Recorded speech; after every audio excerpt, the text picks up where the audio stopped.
Durante décadas se ha repetido una teoría fascinante. Jesús pudo haber sido esenio. Pero hay un problema. En Caballo de Troya, los líderes de Qumran llegan a encontrarse cara a cara con Jesús. Y lo que ocurre es un desastre. Ellos esperaban a un Mesías guerrero que destruyera a Roma. Pero Jesús les dice que su guerra nunca ocurrirá, que sus enemigos también se salvarán. Y entonces pronuncia una frase que destruye todo aquello en lo que creen. Yahvé no fue Dios. Así que hoy vamos a enfrentar la teoría a su prueba más incómoda. ¿Jesús era realmente esenio? ¿O era exactamente todo lo contrario?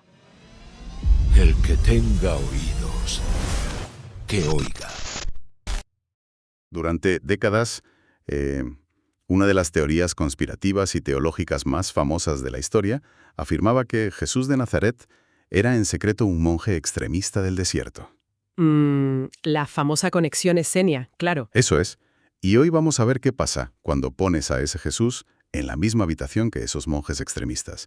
Porque, bueno, el resultado es un choque de trenes absoluto. Totalmente. Es que es fascinante adentrarse mentalmente en ese calor sufocante del desierto de Judea. Buf, ya te digo. Una llanura abrazada por el sol, rodeada de barrancos, de rocas de marga amarilla.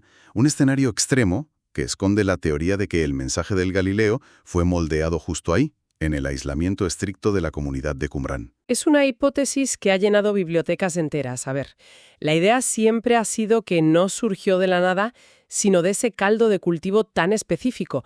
Pero claro, el problema histórico es que los protagonistas no están para confirmarlo. Ya, nos quedan textos, fragmentos de vasijas y un debate que parece infinito. Exacto. Sin embargo, aquí es donde esta investigación a fondo da un giro radical.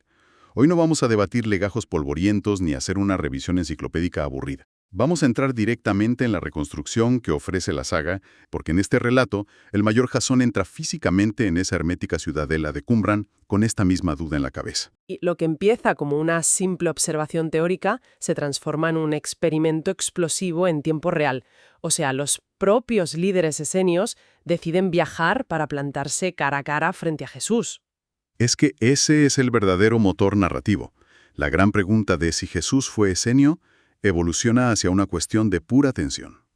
Claro, la pregunta pasa a ser, ¿qué va a ocurrir exactamente cuando estos radicales esenios, que son ultra puros y militarizados, tengan delante al hombre que creen que es su esperado Mesías guerrero?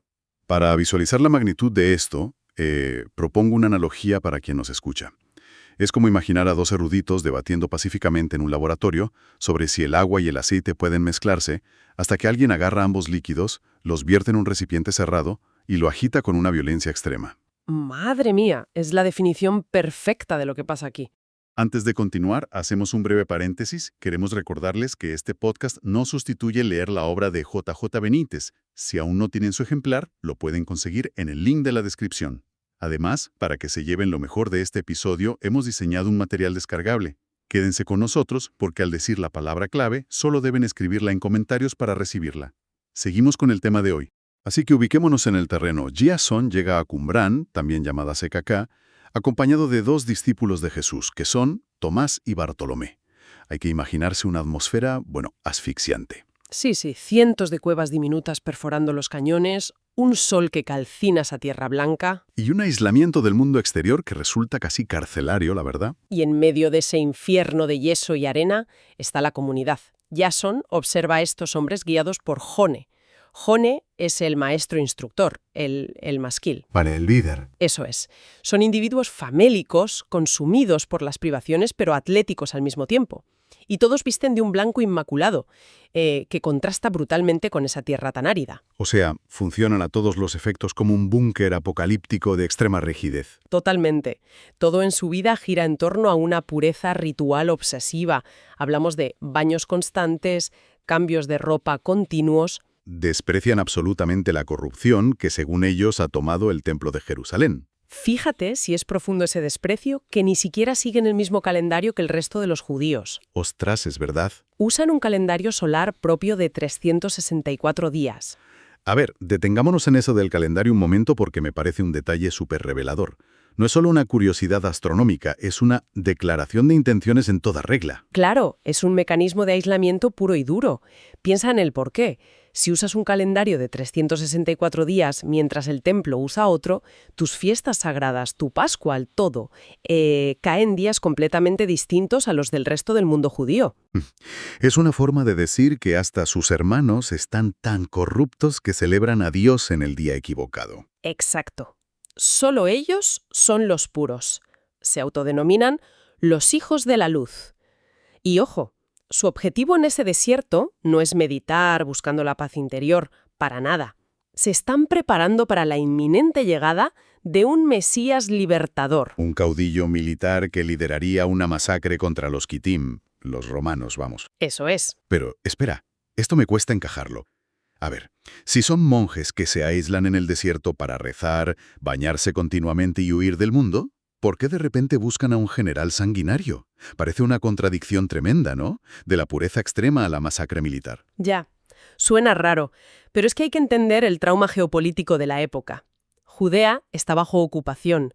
Los romanos son vistos como una fuerza de ocupación brutal, impura, pagana. Claro. Para la psicología del esenio, el mundo está dividido matemáticamente. Ellos creen que el ser humano tiene 9 partes de luz y una de oscuridad. Vale. Y la ocupación romana representa el triunfo temporal de esa oscuridad. Por tanto, la salvación no puede ser solo espiritual, tiene que ser física, violenta y definitiva. Necesitan un brazo armado divino que limpie la tierra. Es una teología del odio purificador basada implacablemente en la ley de Moisés. Buf, un polvorín teológico esperando una chispa. Y mientras Jasón recorre las instalaciones, caminando por el comedor, observando los copistas en el scriptorium, empieza a contrastar mentalmente a esta secta con el Jesús que él conoce. Ahí es donde la teoría se cae a pedazos. Exacto. Aquí es donde esa famosa teoría de que compartían linaje empieza a resquebrajarse. Las incompatibilidades asaltan a Jasón casi de inmediato. Y no hablamos de matices sobre cómo recitar un salmo, ¿eh? En Qumran, por ejemplo, no hay mujeres.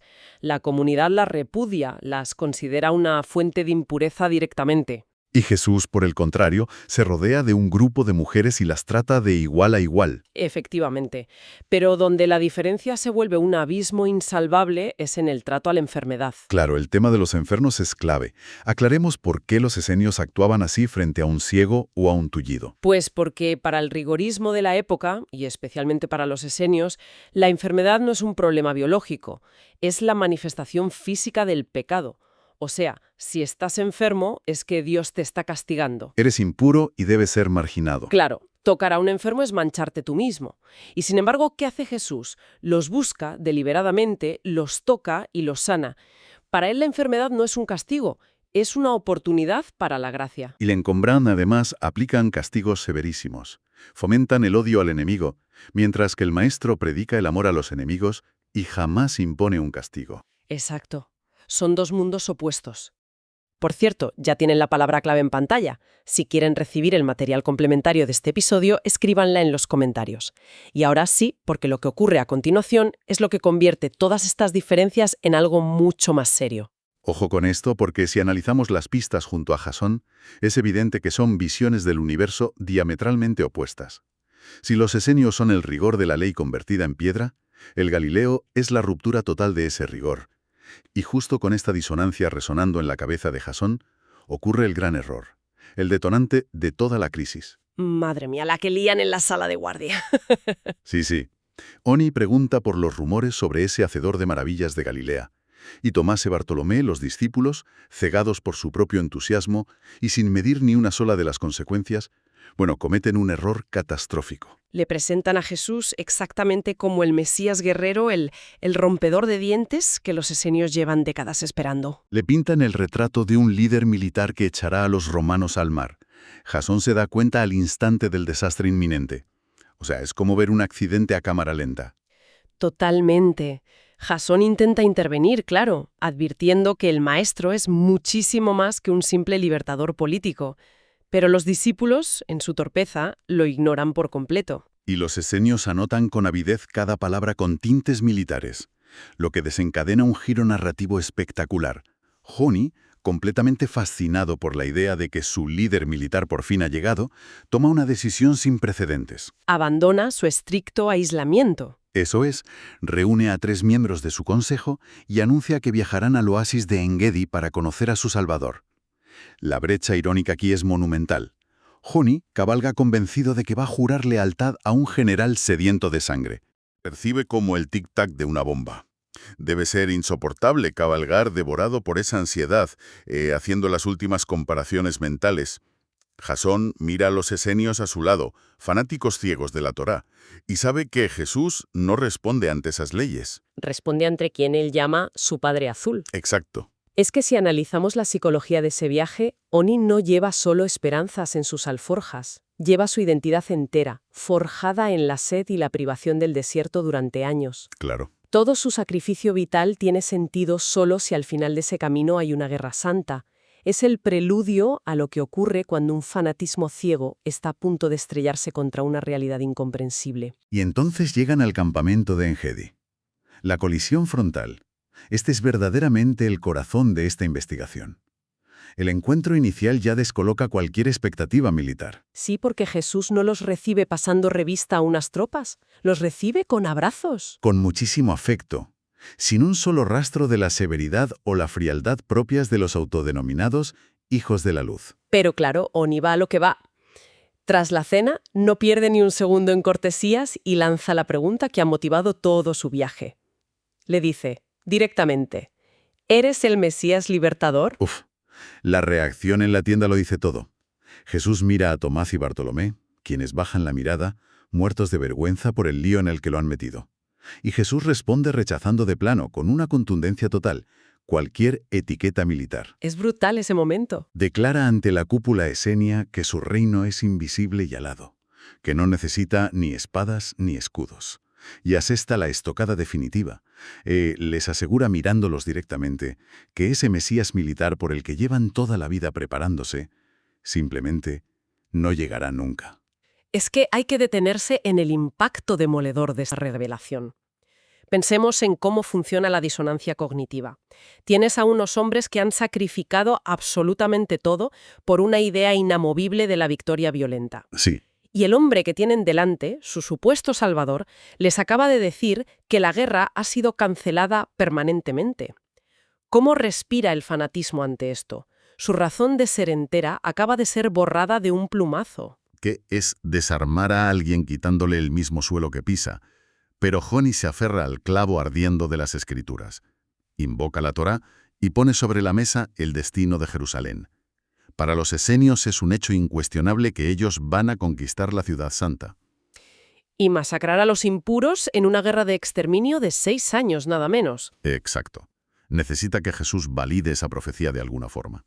Y Jesús hace exactamente lo contrario, invierte la profecía de la manera más trágica posible. Les anuncia que los esenios no van a conquistar absolutamente nada, que Jerusalén será cercada, arrasada y demolida. ¿Y por quién? Precisamente por los romanos, los enemigos a los que ellos creían que iban a aniquilar. Claro. Cada respuesta de Jesús abre una brecha todavía más honda.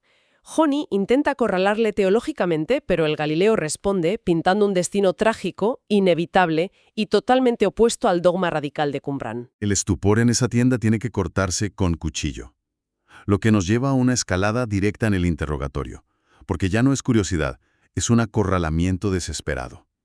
Joni, perdiendo los nervios, acribilla a Jesús. Le dice, si haces prodigios, pero rechazas la ley, ¿en nombre de quién actúas? ¿Eres luz o eres tinieblas? Y Jesús, inmutable, responde que actúa en nombre del Padre de la Luz, su Padre Azul.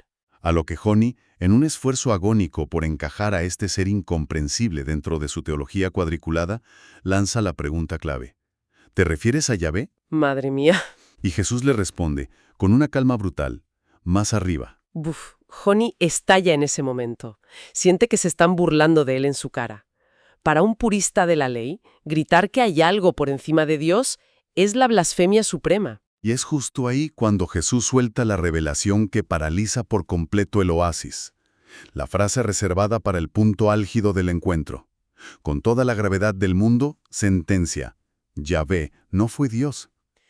Fíjate en el colapso absoluto que esto implica. No es solo un choque de opiniones, es el derrumbe ontológico de todo el sistema de creencias esenio. Jesús acaba de degradar a la deidad suprema de la Torá, al Dios implacable de los ejércitos que justifica el odio de Qumrán, a la categoría de un simple mensajero del pasado. Para dimensionarlo bien para quien nos escucha, es como si de repente le demostraran a un físico teórico que la gravedad, la fuerza fundamental sobre la que ha construido todas sus ecuaciones y toda su comprensión del cosmos, es solo una ilusión óptica. El impacto es sísmico. Y aquí aparece una de las claves que se repiten una y otra vez en Caballo de Troya, el Padre Azul. Si este concepto les ha dejado pensando, tenemos un episodio dedicado exclusivamente a él. Se lo dejamos enlazado para cuando termine este podcast. Ahora volvamos a Junín, porque todavía queda una pregunta mucho más incómoda. ¿Qué ocurre entonces con sus enemigos? El desconcierto se adueña de la escena porque sencillamente no existen categorías mentales en la cabeza de Joni para procesar ese nivel de ruptura teológica. Pero es que, ojo, el choque no termina ahí. No, ¿qué va? Joni traslada su desesperación al terreno de la justicia final. O sea, si Yahvé no es el Dios supremo, ¿qué pasa con la justicia retributiva? ¿Qué hay de la venganza contra los malditos romanos? Necesita que alguien pague por la ocupación, claro. Y Jesús, volviendo a descolocarlos, anuncia su propio destino. Revela que será asesinado precisamente por esos romanos que tanto odian, pero que se levantará al tercer día.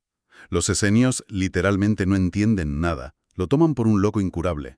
Lógico desde su perspectiva. Joni clama por un juicio final. Exige el castigo divino, implora que caiga la ira sobre los infieles. Pero Jesús es implacable en su concepto de la misericordia, que para ellos, claro, resulta completamente ofensivo. Ofensivo no, lo siguiente. Sentencia que no habrá ningún juicio final. Les explica que la ley fue manipulada por quienes la escribieron y que Dios no vendrá a juzgar absolutamente a nadie. Y luego llega el golpe definitivo, el que destroza de verdad la mentalidad exclusivista de los puros contra los impuros. La salvación universal. Exacto. Jesús asegura que la inmortalidad es un regalo sin condiciones. Oni, horrorizado ante esta idea, pregunta si eso significa que hasta los romanos, sus verdugos sanguinarios, se salvarán. Y Jesús responde afirmativamente. Todos están destinados al paraíso, añadiendo en un tono enigmático, de momento. Ese de momento sella el punto de no retorno. Lo fundamental de este análisis, basándonos estrictamente en los hechos narrados en Belén, es comprender que la ruptura no ocurre porque debatan rituales menores, ¿sabes? O cómo lavarse las manos, o si en sábado se puede caminar más o menos distancia. No, es una cuestión de formas. Es un abismo sobre la naturaleza misma de Dios. Discrepan en la esencia de lo que debe ser un Mesías, en el concepto de la misericordia frente al enemigo, y, sobre todo, en la total ausencia de un Dios castigador. La cosmovisión de Jesús anula por completo la maquinaria punitiva de la que se alimentan los esenias para sobrevivir psicológicamente en el desierto. Con todo ese peso cayendo de golpe, la tensión se quiebra de forma irrevocable. El desenlace es muy abrupto. Joni considera que cada palabra que acaba de escuchar es la blasfemia más inmensa concebible. Están frente a un individuo que acaba de profanar todo lo que ellos consideran sagrado. Lo ha echado todo por tierra. Ha anulado a su Dios, ha cancelado su guerra y ha perdonado a sus peores enemigos. Y claro, la reacción es de un rechazo visceral, absoluto, pero fíjate, carente de gritos escandalosos. El horror de la impureza teológica es tal que los esenios se levantan al unísono en bloque. Y abandonan el campamento de Engedi en mitad de la noche, envueltos en un silencio denso y acusador. Inician su marcha de regreso al desierto sin cruzar ni una sola palabra de despedida con el hombre que habían ido a buscar. Dos mundos han chocado a una velocidad de vértigo y han salido repelidos con una violencia sorda pero absoluta. Lo cual nos obliga ineludiblemente a regresar a la premisa inicial de todo este análisis, a esa duda con la que Jasón se adentró en las asfixiantes ruinas de Qumrán. Toda esta inmersión comenzó rastreando la vieja teoría de si el Galileo y los esenios compartían un mismo linaje espiritual. Y lo que se ha presenciado, siguiendo paso a paso el rastro de este relato, es la prueba narrativa definitiva del fuego real. Hemos acompañado a la cúpula esenia cruzando el árido desierto en busca del caudillo militar que lideraría su odio sagrado. Y el resultado, Fue toparse con un hombre que desmontó a su dios guerrero, desautorizó su guerra santa, eliminó de un plumazo el juicio final y les garantizó que sus peores verdugos tenían sitio en el paraíso. Es un contraste brutal, brutal. Es que si el relato expone de manera tan cruda y detallada este choque frontal, donde ambos mundos resultaron repelerse con una incompatibilidad absoluta, surge una reflexión que va mucho más allá de la arena de Qumran. Porque es fascinante pensar en esto. Si el mensaje de Jesús era tan radicalmente pacífico y tan opuesto al dogma militar y castigador de aquellos monjes, ¿cómo es que siglos después tantas instituciones terminaron usando su nombre precisamente para justificar guerras, cruzadas y ejércitos imperiales? Es una contradicción enorme, desde luego. Quizás el verdadero enigma no reside en los misterios del desierto antiguo, sino en las monumentales contradicciones que vinieron después. Ahí queda eso para pensarlo. Y si quieren seguir tirando de este hilo, el siguiente archivo ya está abierto, El Padre Azul. Ahí profundizamos en la figura que acaba de dinamitar la conversación de Qumran. Lo tienen ahora mismo en pantalla.